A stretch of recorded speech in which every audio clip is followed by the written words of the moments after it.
विद्यार्थियों, आज बात करने जा रहे हैं अपन मोटे अनाज की। यानी मोटा अनाज होता क्या है या ऐसी कौन सी फसलें हैं जिसे मोटे अनाज के नाम से जाना जाता है। बिल्कुल दानों में मोटा नहीं है, दानों में आकार में मोटी जो फसल होती है उसको मोटा अनाज नहीं कहते, बल्कि मोटे अनाज की कुछ विशेषताएं होती है और पहले अपन उन विशेषताओं को पढ़ेंगे और फिर इस मोटे अनाज की श्रेणी में आने वाली कौन कौन सी फसलें होती है उन फसलों की विशेषताएं और उन फसलों के बारे में जानेंगे। तो सबसे पहले अपन ये देखें कि मोटा अनाज क्या है। यानी भारत के कुल बोए गए कृषि क्षेत्र के लगभग 16.5% भाग पर मोटा अनाज बोया जाता है। मोटा अनाज बोया जाता है। अब आपके दिमाग में ये आ रहा होगा कि मोटा अनाज है क्या। तो सबसे पहले अपन मोटे अनाज के बारे में बात कर लेते हैं। यानी एक तो ज्वार है, बाजरा और मक्का। ज्यादातर और भी छोटी मोटी फसलें हैं लेकिन वो अपने यहाँ पर बहुत कम मात्रा में बोई जाती हैं। लेकिन ये 3 फसलें ऐसी हैं जिसका प्रत्येक फसल ऋतु के दौरान इनका उत्पादन किया जाता है, बड़े पैमाने पर इनका उत्पादन होता है। तो मोटे अनाज के अंतर्गत ज्वार, बाजरा और मक्का की फसल को शामिल किया गया है। अब ये जो फसलें होती है, ये मिलाकर 3 फसलें ये है और 2 फसलें छोटी और फसलें हैं जिनका उत्पादन बहुत कम होता है। ये फसलें सारी कुल बोए गए कृषि क्षेत्र के लगभग 16.5% भाग पर बोया जाता है। अब अपन ये देखेंगे कि ये मोटा अनाज होता क्या है। ज्वार, बाजरा और मक्का को अपन ने शामिल कर लिया। ज्वार का दाना बाजरे का दाना बिल्कुल मया होता है, ज्वार का उससे थोड़ा मोटा होता है और मक्के का उससे ज्यादा मोटा होता है। लेकिन इसे मोटा अनाज कहा क्यों जाता है? या और फसलों के जैसे जो हो गया, सरसों हो गया, चना हो गया, गेहूं हो गया, चावल, उनको अपन मोटा अनाज क्यों नहीं कहते? उनकी विशेषताएं हैं अलग, इस कारण इन्हें मोटा अनाज कहा जाता है। तो सबसे पहले देखें कि मोटा अनाज की विशेषताएं क्या है जिसके कारण उसे मोटा अनाज की श्रेणी में गिना जाता है। एक विशेषता तो इसकी यह है कि सूखा सहन करने की क्षमता है। सूखा सहन करना यानी ऐसी फसलें जो ज्यादा सूखा सहन कर लेती है, ऐसी फसलों को मोटा अनाज की श्रेणी में शामिल किया जाता है। ज्यादातर इन फसलों को अर्ध शुष्क क्षेत्रों में बोया जाता है। शुष्क, अर्ध शुष्क व शुष्क क्षेत्रों में बोया जाता है। वो फसलें मोटे अनाज की श्रेणी में आते हैं। अगर इन्हें पानी की कम आवश्यकता होती है, पानी की आवश्यकता कम, पानी की आवश्यकता कम, ऐसी फसलें अगर सूख भी जाती हैं, सूख जाती हैं और फिर उन्हें पानी मिल जाता है तो वो फसलें पुनः हरी हो जाती हैं। यानी पानी के अभाव में फसलें अगर सूख जाती हैं या मुरझा जाती हैं, सूखना या मुरझाना, सूख जाती हैं अगर मुरझा जाती हैं, तो अगर उन्हें दोबारा पानी उपलब्ध करवा दिया जाता है तो ये फसलें वापस पुनः आ जाती है। तो यानी कि मुरझाने या सूखने पर पुनः यह है ज्यादा तापमान, ज्यादा तापमान ज्यादा तापमान वाली फसलें होती है। यानी कि ऐसी फसलों को तापमान बहुत ही ज्यादा चाहिए। तो ऐसे में ये लगभग ऐसी फसलें हैं जिसकी 4-5 विशेषताएं पाई जाती हैं। ऐसी कोई भी फसल जो सूखा सहन करने वाली होती है, लंबे समय तक बिना पानी के रह सकती है, ज्यादा सूखा सहन कर सकती है। शुष्क व अर्ध शुष्क क्षेत्रों में बोई जाने वाली ये फसलें हैं। पानी की उन्हें कम आवश्यकता होती है, यानी कि पानी की अगर उन्हें पानी कम भी मिलता है, चाहे सिंचाई का हो या वर्षा का हो, तो भी वो अच्छा उत्पादन प्रदान करती है। सूख जाते हैं, पानी देने पर पुनः हरी हो जाते हैं। ये फसलें जब मुरझा जाती हैं तो जब उन्हें पानी दोबारा दिया जाता है तो ये फसलें पुनः हरी भरी हो जाती है। और ऐसी फसलों को ज्यादा तापमान चाहिए, ये ज्यादा तापमान सहन करने वाली फसलें होती है। ऐसी फसलों को अपन मोटे अनाज के नाम से जाना जाता है और ऐसी फसलों में ज्वार, बाजरा और मक्का को शामिल किया गया है जो भारत के कुल कृषि क्षेत्र के 16.5% भाग पर इसे बोया जाता है। ये थी मोटे अनाज की विशेषता है। अब अपन पढ़ने जा रहे हैं मोटे अनाज के अंतर्गत जो फसलों को शामिल किया गया है, जैसे ज्वार, बाजरा और मक्का को। अब इन तीनों फसलों को अपन बारी बारी से प्रत्येक बिंदु के आधार पर इसका अध्ययन करेंगे। तो तीनों को दोबारा इसके माध्यम से अपन अलग अलग इनके पॉइंट टू पॉइंट जो है ना वो देखेंगे।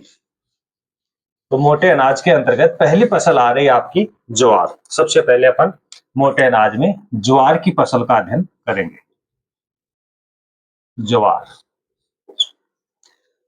ज्वार, देखो सीधी सी बात अगर अपन ये कहें कि एक ऐसी फसल है, या अपन कहें कि ये खरीफ ऋतु की फसल है, खरीफ ऋतु की फसल है, जो शुष्क व जो शुष्क व अर्ध शुष्क क्षेत्रों में बोई जाती है।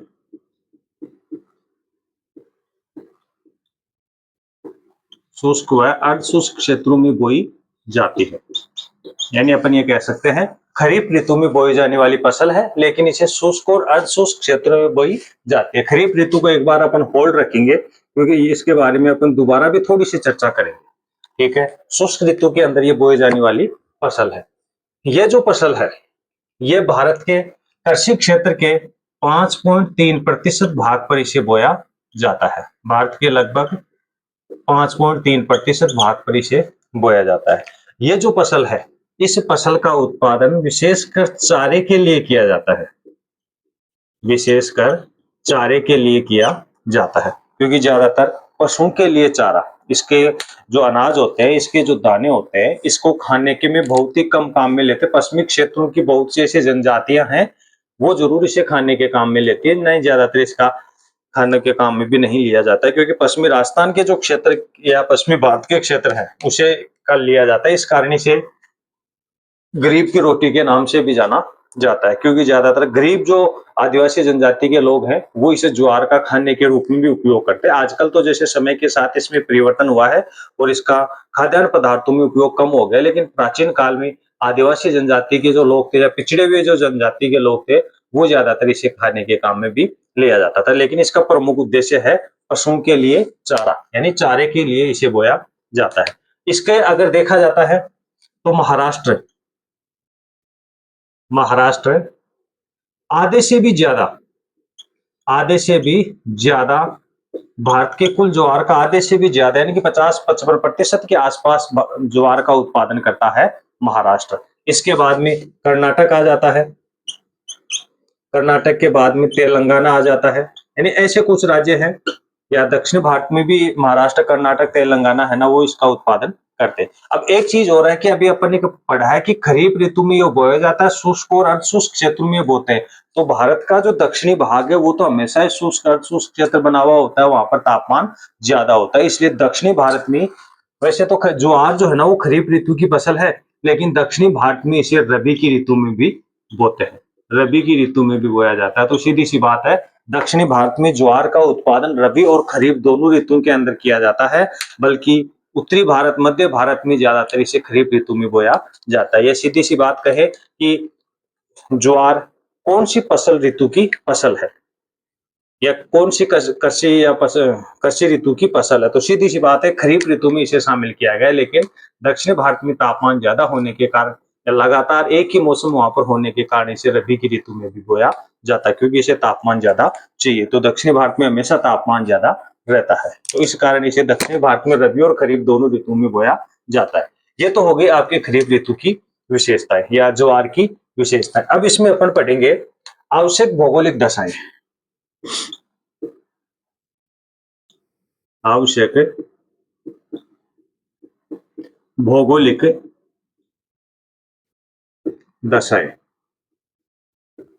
यानी इसी ज्वार के उत्पादन के लिए कौन कौन सी दशाओं का होना जरूरी है, कौन कौन सी कंडीशन होनी चाहिए जिससे ज्वार का अच्छा उत्पादन होता है, या अपन कौन सी ऐसी दशाएं होनी चाहिए, भौगोलिक वातावरण कैसा होना चाहिए ताकि ज्वार का अच्छा उत्पादन हो सके। तो इसके लिए सबसे पहले अपन लेके आ रहे हैं तापमान, यानी ज्वार के उत्पादन के लिए तापमान कितना होना चाहिए, तापमान कैसा होना चाहिए।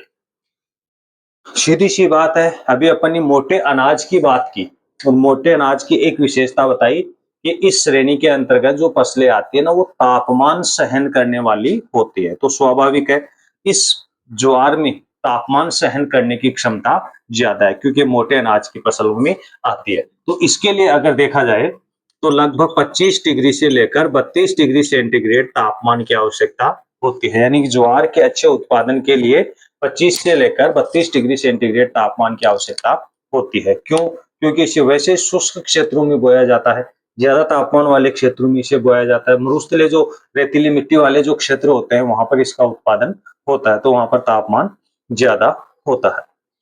दूसरा पॉइंट आ रहा है इसमें वर्षा।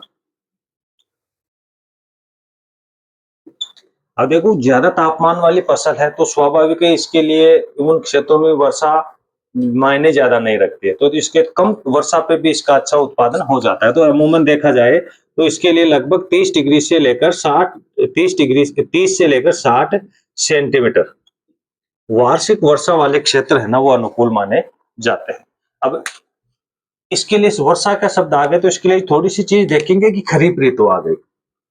खरीफ ऋतु में इसे बोया जाता है, तो अब हमें खरीफ ऋतु का मौसम का पता होना चाहिए कि खरीफ ऋतु की फसल कौन से मौसम में बोई जाती है। यानी आपको अपने फसल ऋतु के जो अपन ने वीडियोस पढ़ा था उसमें भी चर्चा की थी, इससे पहले वाले वीडियोज में भी चर्चा की है कि खरीफ ऋतु में बोने और काटने का समय क्या है।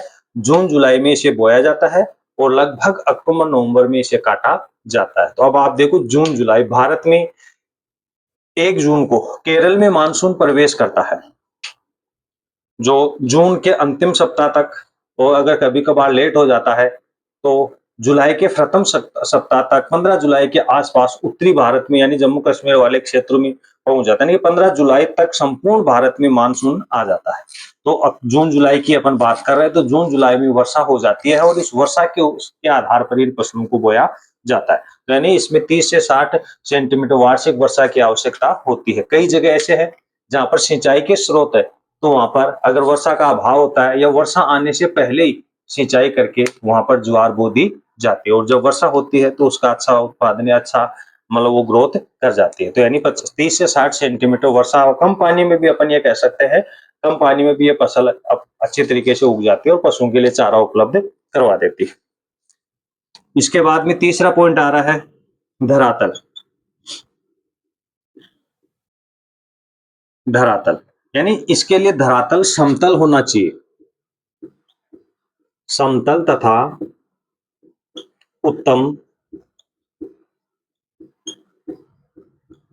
जल निकास युक्त।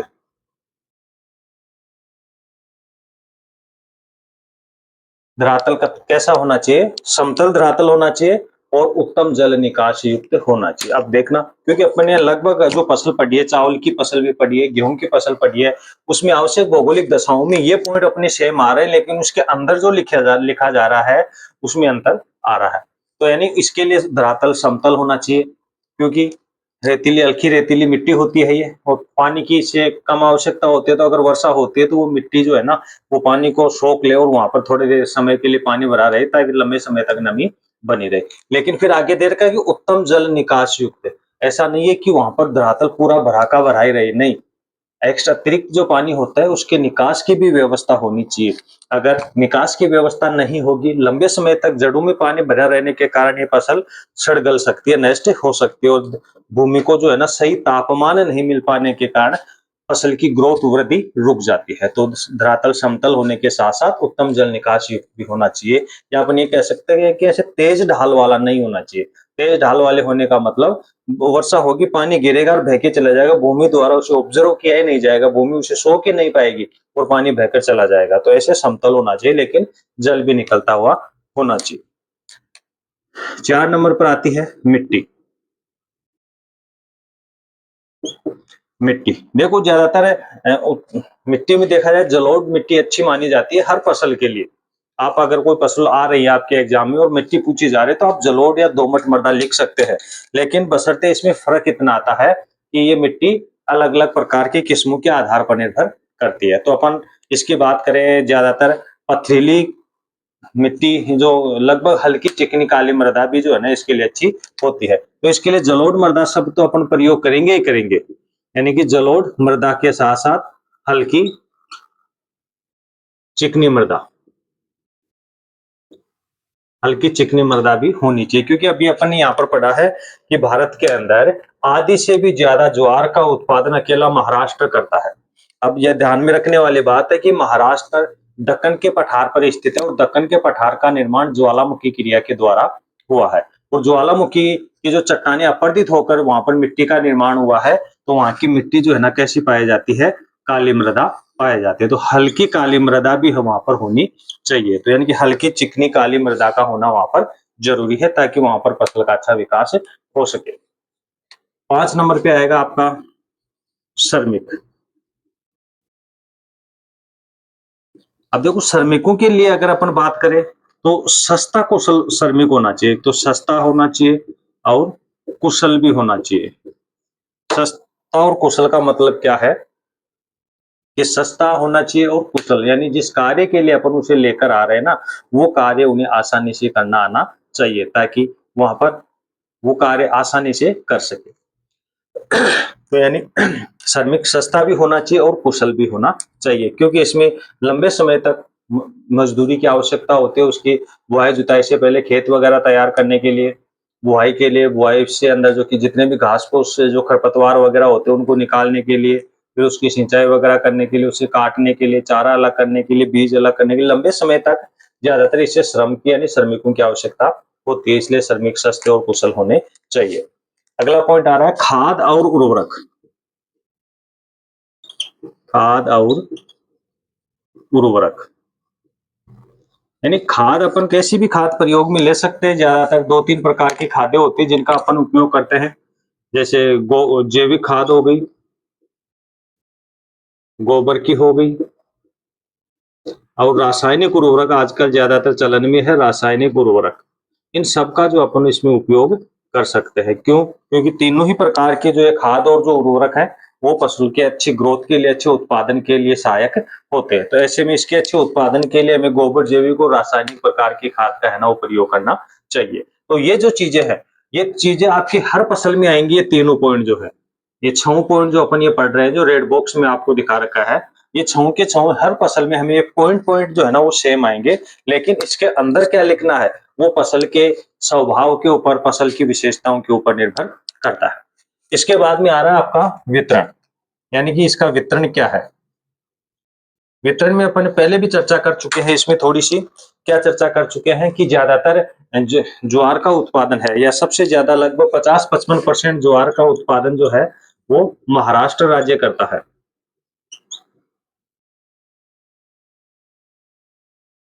महाराष्ट्र जो राज्य है वो आधे से भी ज्यादा ज्वार का उत्पादन यानी 50-55% के आसपास करता है। उसके बाद में कर्नाटक आता है और कर्नाटक के बाद में तेलंगाना आता है। इसके अलावा एमपी वगैरह के भी कुछ भाग जो है ना, राजस्थान वगैरह के, राजस्थान भी आएगा, बिल्कुल आता है राजस्थान, राजस्थान हो गया और मध्य प्रदेश हो गया।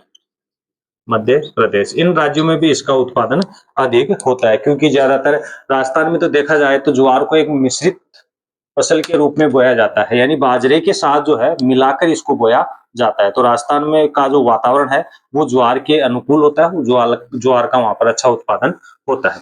ये तो थी विशेषताएं आपकी। अभी इस ज्वार का जो वितरण है उस वितरण को अपन एक छोटे से मानचित्र के माध्यम से भी जो है ना वो देखेंगे, ताकि बिल्कुल मैप में अपनी से प्रदर्शित कर पाएंगे कि कौन से क्षेत्र के अंदर ज्वार का उत्पादन है ना वो होता है। अभी आपको 4-5 राज्य बता दिए, लेकिन मैप अगर होगा तो वहां पर अपन आसानी से इसमें समझ सकते हैं कि कौन कौन से क्षेत्र जो है वहां पर इसका उत्पादन होता है। जैसे ये मैप है, इसमें अपन ने देखा है कि भारत के मैप में या भारत में ज्वार का उत्पादन, आधे से भी ज्यादा ज्वार का उत्पादन जो है ना ये महाराष्ट्र राज्य करता है। ठीक है। इसके बाद में थोड़ा सा भाग जो है वो कर्नाटक का आ जाता है, और इसी के पास सटा हुआ भाग जो है तेलंगाना, यहाँ से भी ज्वार का उत्पादन होता है। इसके अलावा राजस्थान है और फिर मध्य प्रदेश है।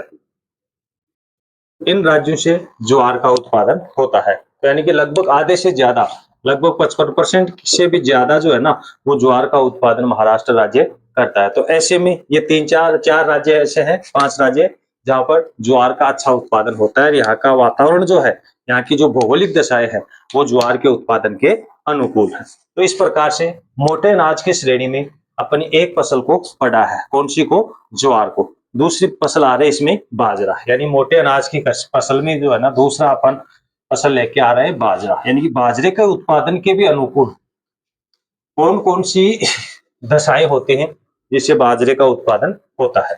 तो 2 नंबर पे अपन लेकर आ रहे हैं बाजरा।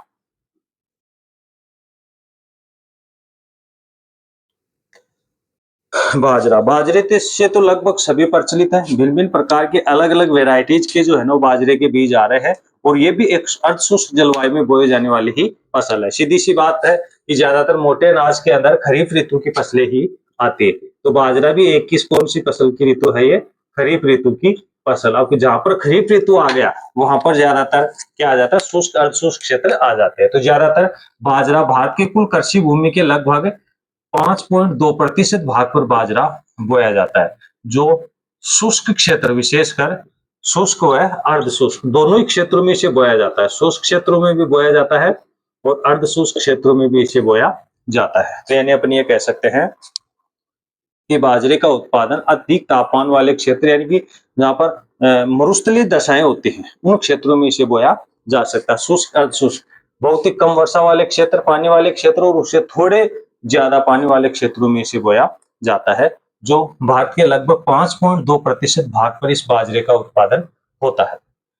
यह बाजरा मिश्रित रूप में भी बोया जाता है, यानी इसे एकल या मिश्रित रूप में भी बोते हैं। एकल और मिश्रित रूप में भी इसे बोया जाता है। एकल रूप का मतलब अकेले खेत में अकेले बाजरे को भी बोया जाता है।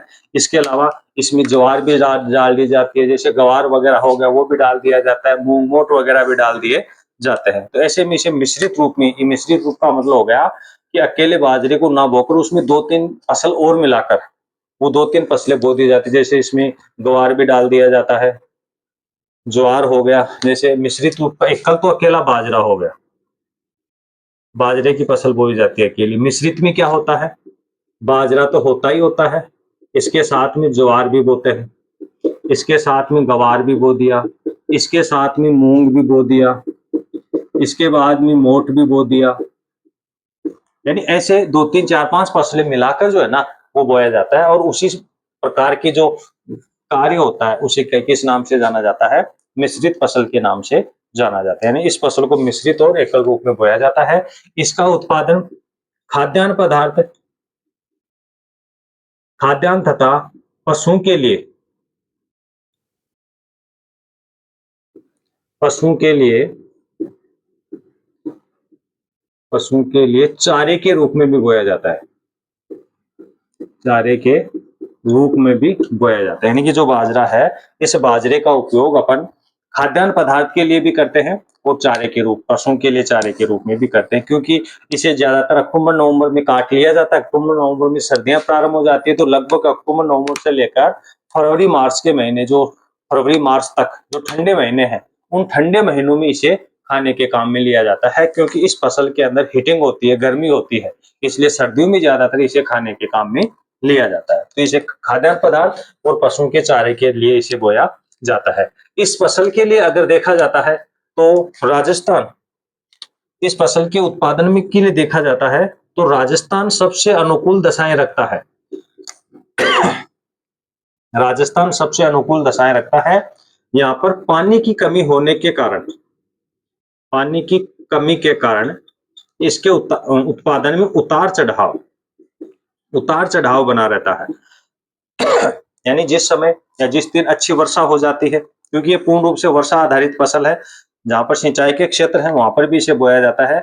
जिस समय ज्यादा वर्षा हो जाती है तो इसका उत्पादन काफी ज्यादा बढ़ जाता है और अगर वर्षा कम हो जाती है तो इसका उत्पादन गिर जाता है। तो यानी कि समय के साथ या पानी की कमी के पूर्ति के आधार पर इसमें उतार चढ़ाव बना रहता है। तो राजस्थान इसके लिए सबसे अनुकूल माना जाता है। तो ये थी बाजरे की। अब बाजरे के लिए भी कौन कौन सी दशाओं का होना जरूरी है, वो उन दशाओं के लिए अपन पढ़ रहे हैं।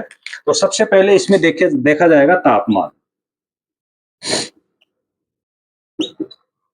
सबसे पहले इसमें अपन देखेंगे तापमान। तो इसमें देखो होता क्या है, ये और भी देख लेंगे। जो बाजरा है, ये बाजरा भी दक्षिणी भारत में भी रबी और खरीफ दोनों ऋतुओं में बोया जाता है, क्योंकि ज्यादा तापमान वाली फसल है तो रबी के दौरान भी दक्षिणी भारत में इसे बो देते हैं। ये बड़े पैमाने पे तो बुआई नहीं होती, लेकिन जो इस कुछ क्षेत्रों में इसे जरूर बोते हैं। अब तापमान यानी कि ज्यादा तापमान वाली फसल है, ये ऐसी फसल है अगर एक बार सूख भी गई ना और अगर वर्षा होगी तो ये फसल दोबारा से हरी हो सकती है, क्योंकि इस फसल के अंदर ज्यादा तापमान सहन करने की क्षमता होती है। अगर अपने फसलों को बो दिया और अगर अच्छा ग्रोथ होगी, उसके 1 महीने तक भी अगर उसमें पानी नहीं देते, वर्षा नहीं होती है ना, तो वो फसल बाद में भी जो है ना वो हरी हो जाती है। तो बहुत ज्यादा तापमान सहन करने वाली ये फसल होती है। तो इसके लिए अनुकूल तापमान माना जाता है 25 डिग्री से लेकर 35 डिग्री सेंटीग्रेड तापमान इसके लिए अनुकूल होता है। यानी कि इतने तापमान तक इस फसल का अपन उत्पादन प्राप्त कर सकते हैं, और अगर इससे कम तापमान होता है तो उत्पादन बहुत प्रभावित हो सकता है। तो यानी ये ज्यादा तापमान वाली फसल है, तो इसके लिए 25 से 35 डिग्री सेंटीग्रेड तापमान अच्छा माना जाता है। दूसरा पॉइंट है वर्षा। यानी इसके लिए कहें कि ये वर्षा आधारित फसल है। वर्षा आधारित फसल है, पूर्ण रूप से वर्षा के ऊपर निर्भर होते हैं, क्योंकि खरीफ ऋतु है कि फसल, और खरीफ ऋतु जून जुलाई में बोते हैं और जून जुलाई में मानसून का समय होता है। तो पूर्ण रूप से मानसून आधारित फसल है। तो इसके लिए अगर देखा जाता है तो ज्यादा पानी की आवश्यकता नहीं होती, लगभग 40 से लेकर 60 सेंटीमीटर के आसपास वाली वर्षा जो होती है वो इसके लिए अनुकूल मानी जाती है। यानी कि इतनी वर्षा के ऊपर अपन इस फसल का उत्पादन प्राप्त कर लेते हैं, क्योंकि तापमान ज्यादा चाहिए, वर्षा इसे कम चाहिए। यही कारण है कि भारत के पश्चिमी क्षेत्रों में ज्यादातर इसे बोया जाता है। अधिक तापमान वाले क्षेत्र, शुष्क क्षेत्रों में इसे बोया जाता है। शुष्क और अर्ध शुष्क दोनों क्षेत्र इसके लिए होते हैं। तीसरा आ जाता है धरातल। अब धरातल भी इसके लिए देखें तो समतल धरातल होना चाहिए, समतल व उत्तम जल निकास युक्त।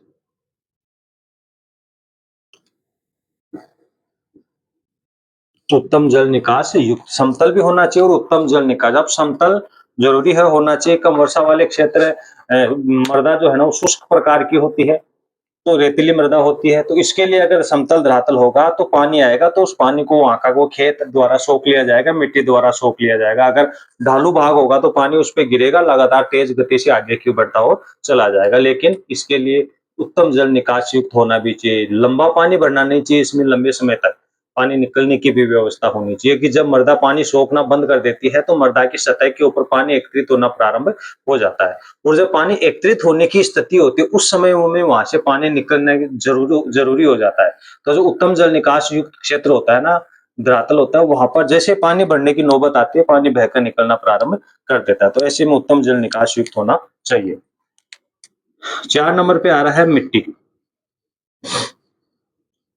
तो देखो अगर देखा जाए तो रेतीली, रेतीली के साथ साथ जलोढ़ प्रकार की मृदा भी होनी चाहिए, यानी ज्यादा पानी वाली तो नहीं, लेकिन रेतीली, शुष्क रेतीली मृदा जो है ना इसके लिए अच्छी मानी जाती है, क्योंकि ऐसी मृदा में ज्यादातर इसका अच्छा उत्पादन होता है। क्योंकि ज्यादा तापमान वाली है और ज्यादा रेतीली मृदा होगी तो उसमें पोषक तत्व तो होते ही होते हैं, और वहां पर इस फसल का अच्छा उत्पादन होता है। 5वां है श्रमिक। श्रमिक देखो सस्ते भी होने चाहिए और कुशल भी होने चाहिए। अब देखो इसके लिए सस्ते और कुशल श्रमिक ज्यादा होना बहुत ही जरूरी है। क्यों है? खेत के तैयार करने के बाद में जब फसल को बो दिया जाता है तो उसमें खरपतवार ज्यादा होते हैं। खरपतवार ज्यादा होने का मूल कारण क्या है? क्योंकि जून जुलाई में मानसून, क्योंकि पहले जून जुलाई से पहले ये भूमि खाली पड़ी रहती है। हर क्षेत्र में जायद की फसल नहीं होती है, कुछ क्षेत्रों में हो पाती है, तो बाकी खाली जमीन रहती है। तो ऐसी स्थिति में क्या होता है, ज्यादा तापमान वगैरह से वहाँ के जो खरपतवार घास फूस के बीज है ना वो भूमि में सूख जाते हैं, और फिर जैसे वर्षा होती है तो सूखे हुए बीज है ना वो पुनः प्रस्फुटित हो जाते हैं, उग जाते हैं। तो बहुत ज्यादा मात्रा में घास फूस है ना उग जाती है, तो उसकी निराई गुड़ाई करने के लिए भी ज्यादा श्रमिकों की आवश्यकता होती है। कई बार तो ऐसा होता है कि खेतों में इतनी ज्यादा खरपतवार हो जाती है कि 2-3 बार उससे निराई गुड़ाई करवानी होती है, यानी वहां से वो खरपतवार घास फूस जो होता है उसे निकालना पड़ता है। तो ऐसे में ज्यादा श्रमिक चाहिए। फिर उसकी कटाई के लिए, उसे बीज अलग करने के लिए, चारा अलग करने के लिए काफी ज्यादा लंबे समय तक इसमें श्रमिकों की आवश्यकता होती है। तो श्रमिक सस्ते भी होने चाहिए और कुशल भी होने चाहिए। छठा पॉइंट है खाद व उर्वरक। खाद व उर्वरक यानी इसके लिए वही खाद, सभी फसलों में एक ही खाद का ज्यादातर प्रयोग होता है। गोबर की खाद होती है, जैविक खाद होती है, और उर्वरक में रासायनिक उर्वरक काम में लिया जाता है। अब आप कहोगे कि सर रासायनिक उर्वरक होता क्या है, तो आप वही ज्यादातर अपन यूरिया का काम में लेते हैं, डीएपी हो गया, डीएपी हो गया, एसएसपी हो गया, यानी ये कुछ प्रकार के खाद होते हैं जिनका आप उपयोग करते हैं। इसके अलावा इस कीटनाशक पदार्थ, कीटनाशक पदार्थों का भी प्रयोग किया जाता है। कीटनाशक दवाइयाँ होती हैं, उनका भी अपन प्रयोग करते हैं, क्योंकि ज़्यादातर बाजरे में कीट लगने की संभावना होती है। ज़्यादातर या तो जड़ों में कीट लग जाता है, या आगे जो प्रस्फुटित उसका जो तना होता है, उस तने के ऊपर जो है ना, जहाँ से वो ग्रोथ करता है, वहाँ पर भी कीट लगने की संभावना होती है, तो उस समय कीटनाशक पदार्थों का प्रयोग किया जाता है। तो ऐसे में काफ़ी ज़्यादा खर्चीला भी है ये फसल। इसके बाद में आ जाता है वितरण। ये ज्यादातर इसका उत्पादन है ना कहाँ पर और कौन-कौन से क्षेत्रों में होता है। तो देखो, वितरण में अगर देखा जाता है तो राजस्थान इसमें प्रथम स्थान रखता है, और आप हम मानते हैं कि राजस्थान में समय के अनुसार इस फसल के उत्पादन में उतार-चढ़ाव आता है, लेकिन बाजरे के अनुकूल राजस्थान की भौगोलिक दशाएं सबसे अनुकूल माने जाते हैं। इसके बाद में आ जाता है महाराष्ट्र, हरियाणा, तेलंगाना हो गया, आंध्र प्रदेश, तमिलनाडु हो गया। यानी ऐसे क्षेत्र हैं, जैसे मध्य प्रदेश में भी इसका उत्पादन होता है, यूपी में भी होता है। ऐसे क्षेत्र हैं जहाँ पर इसका उत्पादन होता है। तो यानी कि वितरण में अगर देखा जाए तो बहुत ही अच्छी है नस्लें। यानी कि आंध्र प्रदेश की तो बहुत सी वेराइटीज भी आती है अपने, आंध्रा की बहुत सारी अपने बाजरे की वेराइटीज आती हैं। वहाँ पर आंध्र प्रदेश में अनुसंधान केंद्र भी है इसका, जहाँ से बीज का उत्पादन है ना, नए नए नए बीज का जो है ना, वो सर्वेक्षण होता है, शोध कार्य होता है, नए बीज है ना वो आते हैं। तो ऐसे में इस कृषि के विकास के लिए इन इन निम्न भौगोलिक दशाओं का होना बहुत ही जरूरी है। अगर ये भौगोलिक दशाएं इस फसल के अनुकूल हैं, तो वहां पर ज्यादा मात्रा में फसल का उत्पादन हो जाता है। इसके जो वितरण के जो क्षेत्र हैं, इनको अपन मैप के माध्यम से भी एक बार देखेंगे, ताकि हमें मैप में ये पता चले कि कौन से क्षेत्र में, मैप के कौन से क्षेत्र में ये ज्यादातर फसल का उत्पादन होता है।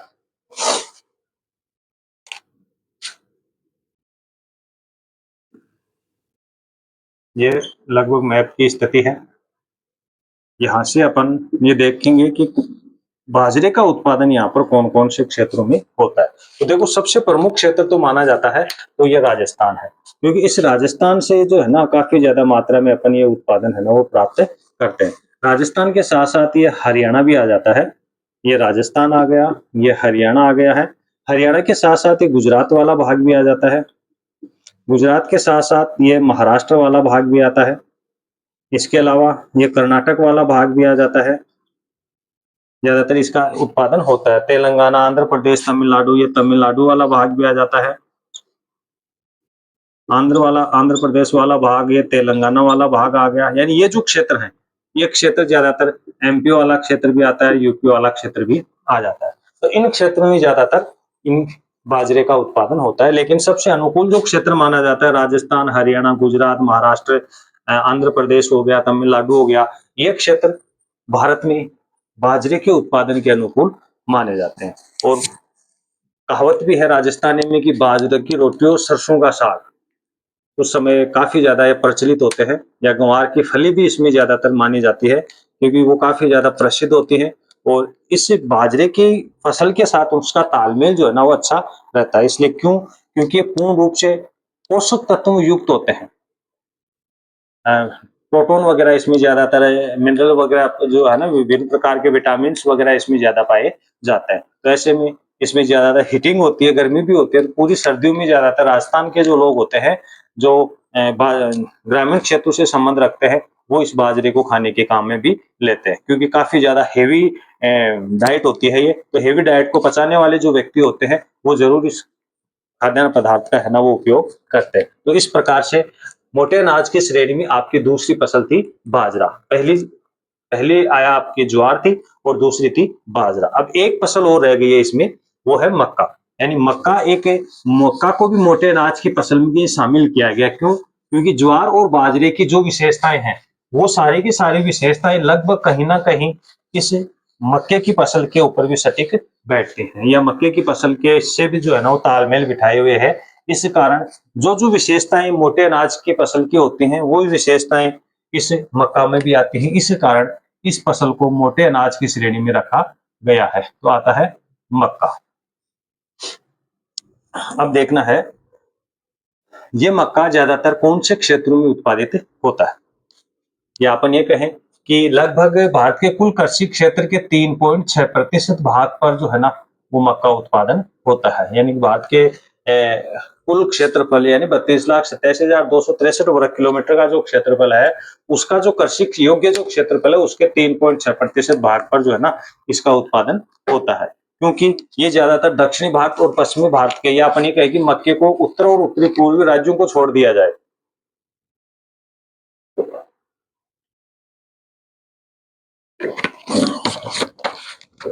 अगर भारत के उत्तरी और उत्तरी पूर्वी राज्यों को अगर छोड़ दिया जाता है और संपूर्ण भारत में फिर इस मक्के का उत्पादन होता है। यानी ये फसल भी किस ऋतु की फसल है? खरीफ ऋतु की फसल है। अभी आपने देखा होगा कि खेतों के अंदर अभी बुआई का समय चल रहा है या चलने वाला है, क्योंकि जून का महीना चल रहा है और आगे जुलाई का महीना आने वाला है। तो ये खरीफ ऋतु की फसल का समय है। तो ऐसे में अब मक्के की फसलें है ना वो खेतों में आपको देखने को मिलेंगी। ज्वार बाजरे के साथ साथ मक्के की फसल भी है ना वो बोई जाती है, तो मक्का आपको जरूर मिलेगा और लगभग 3 महीने बाद में आपको मक्का खाने को भी मिल जाता है शायद, क्योंकि ये ज्यादा गर्मी वाली फसल है। दक्षिणी भारत में इसका उत्पादन हो भी चुका है। दक्षिणी भारत में जो है ना इसका उत्पादन हो भी चुका है, क्योंकि वहां पर जल्दी फसलें बो दी जाती है। और अभी अपन उत्तरी भारत की बात करें तो वहां पर या मध्य भारत में जो है ना इसकी बुआई चालू है। यानी कि लगभग 3.6% भाग पर इसे बोया जाता है और ये खरीफ ऋतु की फसल है। ये भी शुष्क व अर्ध शुष्क क्षेत्रों में बोए जाने वाली फसल है। शुष्क व अर्ध शुष्क क्षेत्रों में ये बोई जाने वाली फसल है। इसे चारे के रूप में भी बोया जाता है व खाद्यान्न पदार्थ के रूप में भी बोया जाता है। खाद्यान्नों के रूप में भी बोया जाता है, यानी कि पशुओं के लिए इससे चारा भी प्राप्त होता है और खाद्यान्न पदार्थ पे पर दक्षिणी भारत की तरफ अगर जाते हैं तो दक्षिणी भारत की तरफ आपको मक्के की रोटी है ना वो खाने को मिलती है। यानी कि मक्के की रोटी का वहां पर ज्यादा चलन है। अगर वहां पर तो सिंगल मक्के की रोटी होती है ना, कई व्यक्ति मक्का होगा गेहूं ज्वार बाजरा सभी को मिलाकर भी जो है ना वो रोटियां बनाते हैं, लेकिन दक्षिणी भारत में मक्के की रोटी का भी चलन है। तो खाद्य चारे और खाद्यान्न पदार्थ दोनों के रूप में जो है ना इसका उत्पादन होता है। ये जो फसल होती है ये केवल भारत के उत्तरी पूर्वी राज्यों को छोड़कर संपूर्ण भारत में इसका उत्पादन होता है। महाराष्ट्र हो गया, कर्नाटक, तेलंगाना, आंध्र, वहां पर जैसे राजस्थान में भी मक्का का उत्पादन होता है, उत्तर प्रदेश, मध्य प्रदेश सभी राज्यों में ज्यादातर इसका उत्पादन होता है। अब इसमें ये देखेंगे अपन कि इसके अनुकूल कौन कौन सी भौगोलिक दशाएं हैं। इसके अनुकूल जो भौगोलिक दशाएं हैं उसमें एक नंबर पे आ रहा है तापमान। यानी तापमान, अब ग्रीष्म ऋतु की फसल है, स्वाभाविक है, ऊपर लिख रखा है शुष्क और अर्ध शुष्क की फसल है, खरीफ ऋतु में बोया जाता है, गर्मी का काफी ज्यादा समय है। तो तापमान अगर देखा जाए तो इसके लिए तापमान जो है वो लगभग 25 डिग्री से लेकर 26-27 डिग्री सेंटीग्रेड के आसपास जो है ना इसे तापमान चाहिए। लेकिन अगर अपन ये कह सकते हैं कि लगभग 20 डिग्री से लेकर 26-27 डिग्री सेंटीग्रेड के अगर अनुकूल तापमान रहता है तो वो इसके लिए अच्छा माना जाता है। क्यों? शुष्क क्षेत्र की है, यहाँ पर तापमान हमेशा लगातार एक जैसा ही है ना वो दक्षिणी भारत में बना रहता है, तो इसे ज्यादा तापमान चाहिए। इसके बाद में दूसरा पॉइंट है आपका वर्षा। वर्षा, वैसे देखा जाए तो ये फसल वर्षा आधारित फसल है, लेकिन सिंचाई के साधनों का भी प्रयोग करते हैं और सिंचाई के साधनों का प्रयोग करके बोते हैं और इसे लगभग 50 से 100 सेंटीमीटर वार्षिक वर्षा की आवश्यकता होती है। ज्वार और बाजरे से ज्यादा इन्हें थोड़ा तापमान वर्षा चाहिए, ज्यादा वर्षा की आवश्यकता होती है, लेकिन ये सिंचाई पर भी आधारित होती है। और वैसे ज्यादातर देखा जाता है तो मक्के को जो छोटे पैमाने पर बोते हैं वो मिश्रित फसल के रूप में ही बोते हैं। इसके में बाजरे के साथ है ना इसे बोया जाता है, क्योंकि इसमें जब तक फल नहीं लगते हैं तब तक अपन बाजरे और मक्के में ज्यादा अंतर महसूस नहीं करते।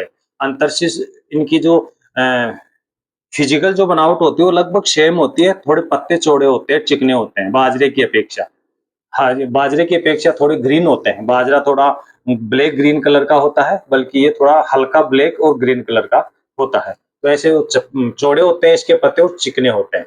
ये इसकी पहचान होती है। और जब तक इस पे फल नहीं लगते, जब सिट्टे नहीं आते इसके, जैसे सिट्टे आ जाते हैं, फल लग जाते हैं, तो बाजरे का अलग होता है, आपका जो कॉर्न होता है मक्का, इसका अलग होता है। ठीक है, तो इसमें 50 से 100 सेंटीमीटर वर्षा की आवश्यकता होती है। इसके बाद में 3 नंबर पे देखेंगे अपन धरातल। धरातल में इसके लिए वही पहले वाले फसलों के लिए जो काम में लिया अपन ने, समतल तथा उत्तम जल निकास युक्त, उत्तम जल निकास युक्त धरातल होना चाहिए। यानी वही चीज है, इसके लिए धरातल समतल भी होना चाहिए, लेकिन ज्यादा अतिरिक्त जब पानी हो जाता है तो उसके निकास की भी व्यवस्था होनी चाहिए, उसे निकाला भी जाना चाहिए। तो ये व्यवस्था इसके लिए होती है धरातल के लिए। किसके लिए? मक्के के लिए, क्योंकि मक्के के लिए समतल धरातल होने के साथ साथ अतिरिक्त जो पानी होता है, जिस पानी को भूमि सोख नहीं पाती है, उससे निकलने की व्यवस्था होनी चाहिए। अगर वो पानी निकलता नहीं है, लगातार खेतों में जमा रहता है, तो इसकी जड़ें है ना वो गल सकती है। इसके बाद में आता है मिट्टी। देखो इसका क्रम चेंज हो सकता है, मिट्टी कह सकते हैं या मृदा कह सकते हैं, या अपन पहले जैसे तापमान लेके आ रहे हैं, पहले मृदा, धरातल, वर्षा, कोई भी पॉइंट है, जो 6 पॉइंट है, कोई सा भी अपन एक पॉइंट पहले ले सकते हैं। अब इसके लिए मिट्टी अगर देखी जाती है, तो इसके मिट्टी ज्यादातर दक्षिण भारत में देखेंगे तो हल्की हल्की चिकनी मृदा। उत्तरी मध्य भारत में अगर अपन देखें तो ज्यादातर दोमट प्रकार की मृदा, दोमट प्रकार की मृदा जो है ना, इसके लिए अच्छी मानी जाती है, क्योंकि ये हल्की चिकनी मृदा में भी इसका अच्छा विकास होता है और दोमट मृदा में भी अच्छा विकास होता है। और हल्की रेतीली जो मृदा होती है, वो भी इसके लिए अच्छी मानी जाती है, क्योंकि जहां जहां बाजरे का उत्पादन होता है, वहां वहां मक्के का उत्पादन भी हो जाता है। बस सिर्फ अंतर पाया जाता है इसमें पानी का, पानी की इससे थोड़ी ज्यादा आवश्यकता होती है बाजरे की अपेक्षा। 5 नंबर पे आ जाता है श्रमिक।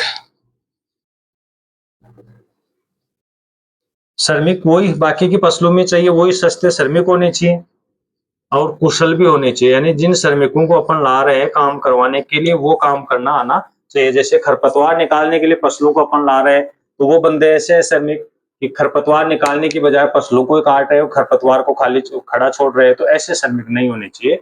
यानी कि सस्ते भी होने चाहिए और अब वो काम करना भी आना चाहिए, कि अपन सस्ते के चक्कर में अगर उन्हें अनट्रेंड ले आए, कुशल नहीं है वो, तो हमें परेशान कर सकते हैं। इसके बाद में खाद व उर्वरक, छठा पॉइंट है खाद व उर्वरक। यानी इसके लिए गोबर की खाद भी चाहिए हमें, जैविक खाद भी चाहिए और रासायनिक खाद भी होनी चाहिए। रासायनिक उर्वरक का होना भी जरूरी है, क्योंकि अगर ये फसलों का उत्पादन बढ़ाने में सहायक होते हैं। क्योंकि कुछ फसलें ऐसी होती हैं, सभी फसलें होती है ऐसी, तो क्योंकि कुछ अतिरिक्त पोषक तत्व ग्रहण करती है और कुछ पोषक तत्वों का वो त्याग करती है। जो फसलें पोषक तत्वों का त्याग करती हैं, वो फसलें पोषक तत्व मिट्टी में मिल जाते हैं और उसके बाद अगली जो फसल बोएंगे, वो फसल उन्हें ग्रहण करते हैं। यानी कि एक फसल द्वारा त्यागे गए पोषक तत्वों को दूसरी फसल द्वारा ग्रहण किए जाते हैं। जैसे रबी और खरीफ, जायद 3 फसलें अपन देखी है, तो ज्यादातर रबी और खरीफ की फसल आपस में एक दूसरे के साथ तालमेल बिठाते हैं।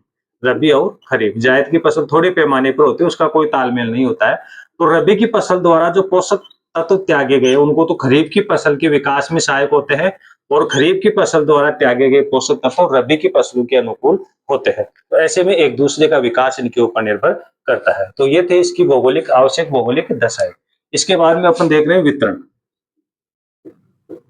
यानी कौन से क्षेत्रों में ज्यादातर इसका उत्पादन होता है। तो वितरण को पहले अपन मानचित्र के आधार पर अपन देखेंगे इसमें, कि मानचित्र में भी कौन कौन से क्षेत्रों में इसका उत्पादन होता है। तो वैसे तो अगर देखा जाए तो भारत के उत्तरी और उत्तरी पूर्वी राज्यों को अगर छोड़ दिया जाए, तो बाकी के संपूर्ण भारत में इसका उत्पादन होता है। तो यानी कि देखो उत्तरी और उत्तरी पूर्वी राज्य, यानी इसमें जम्मू कश्मीर वाला, लद्दाख वाला, हिमाचल उत्तराखंड वाला भाग हो गया, पूर्वी राज्य अपने सिक्किम वगैरह, नागालैंड, मणिपुर, मिजोरम, त्रिपुरा, मेघालय वगैरह हो गया, यहाँ तक बिहार, पश्चिमी बंगाल को भी अपन छोड़ दें।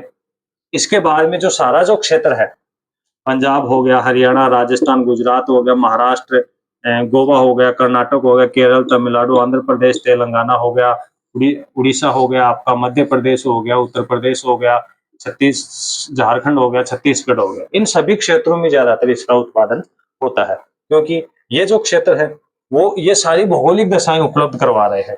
ये सारी भौगोलिक दशाएं उपलब्ध करवा रहे हैं। केवल उत्तरी राज्य जम्मू कश्मीर हो गया है, लद्दाख, हिमाचल, उत्तराखंड वाले क्षेत्रों में ज्यादातर सर्दियां वगैरह होती है, तो इतना ज्यादा तापमान वो नहीं होता। ऐसे पूर्वी राज्य ऊंचाई पर स्थित है। ऊंचाई पर स्थित होने के कारण तापमान वहां पर कम रहता है।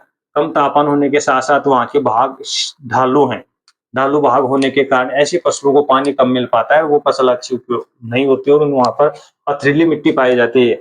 मिट्टी के कण जो है ना वो मोटे पाए जाते हैं, तो वहां पर नमी ज्यादा समय तक नहीं रहती मोटे कणों में, इसलिए महीन कणों वाली मृदा इन फसलों के विकास के लिए अच्छी होती है। तो ऐसे में ये 3 फसलें थी, ज्वार, बाजरा और मक्का, जो मोटे अनाज की श्रेणी में इन्हें शामिल किया गया है। तो इस प्रकार से अपन ये खाद्यान्न पदार्थों में शामिल है, जिसमें खाद्यान्न पदार्थों की प्रमुख फसल चावल थी, दूसरी आपकी गेहूं थी, तीसरी, चौथी, पांचवी ज्वार, बाजरा और मक्का मोटे अनाज वाली आ गई है।